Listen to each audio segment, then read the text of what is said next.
E esse preço não poderia ser pago por nenhum de nós. Por quê? A única forma de o homem conseguir escapar dessa condenação era se ele conseguisse viver sem pecado. O homem não podia ter nenhum envolvimento com o pecado.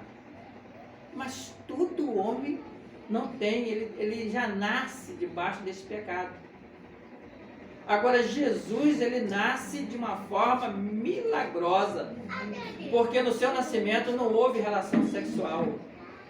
Ele nasce pelo poder do Espírito Santo.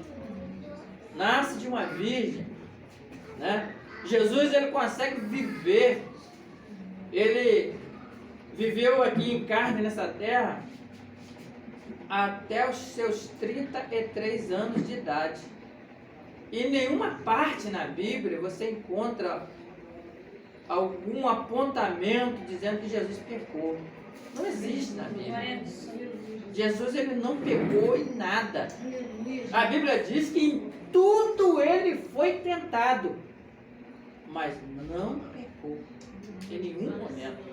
Então, tudo que você pensar de pecado, a Bíblia está dizendo, em tudo ele foi provado, tentado, mas não cedeu a nada, em nenhum momento ele cedeu. Por isso ele se tornou o único meio de salvação. Agora, para que ele pudesse trazer essa salvação para nós, ele teria que morrer. Porque eu volto a dizer, o salário do pecado é o quê? A morte. Então a única maneira seria, de alguma maneira nós teríamos que morrer. Então Jesus, ele vai pegar todos os nossos pecados e vai colocar sobre si e vai levar ele para a cruz do Calvário. Por isso que a Bíblia diz que a cédula que era contrária a mim e a você, né, a nossa dívida que nós teríamos que pagar, foi cravada na cruz do Calvário. E exatamente por isso, que às vezes muita gente não entende, que na crucificação, o pai virou as costas para o filho. É o único momento que há uma separação entre Jesus e o pai. Nesse momento, o pai, ele é obrigado, porque, eu vou te dizer bem claro, se tem uma coisa que Deus não suporta, é o pecado. A Bíblia diz que o pecado, ele faz separação entre o homem e Deus. Ele levanta um muro de separação. Então, naquele momento ali que Jesus, mesmo sem ter pecado nenhum, ele põe o pecado de toda a humanidade, então o Pai não olha para ele. O Pai é obrigado a virar as costas. Por isso que Jesus diz, Pai, por que me desamparaste? É um momento que Jesus está ali sólido, entendeu?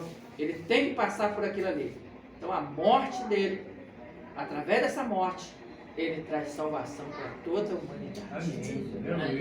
É isso exatamente que o escritor aqui ao Colossenses, Paulo escrevendo aos Colossenses, ele está colocando aqui nesse versículo, capítulo 1, versículo 22, quando ele diz, no corpo da sua carne, pela morte, agora dá para entender melhor? Pela morte, para, perante ele, nos apresentar santos. Nos apresentar o quê? Santos. Santos. Porque não teria outro meio de nós conseguirmos adquirir essa santidade se não fosse a morte do Senhor Jesus. Então, através da morte dele na cruz do Calvário, aí sim, ele vai poder nos apresentar santos. Irrepreensíveis, é aquela palavra que eu trouxe anteriormente, né? Sobre nós vivermos sem contenda, sem murmuração, fugindo de tudo aquilo que vai nos levar ao oposto do que é uma separação. Então, isso vai nos levar a uma vida santa, ou seja, você não ser repreensível, ninguém te repreender, ninguém te chamar a atenção. Então eu preciso procurar viver dessa maneira. Eu tenho que buscar um meio de não deixar ninguém me repreender, porque é exatamente essa a vontade de Deus para a minha vida.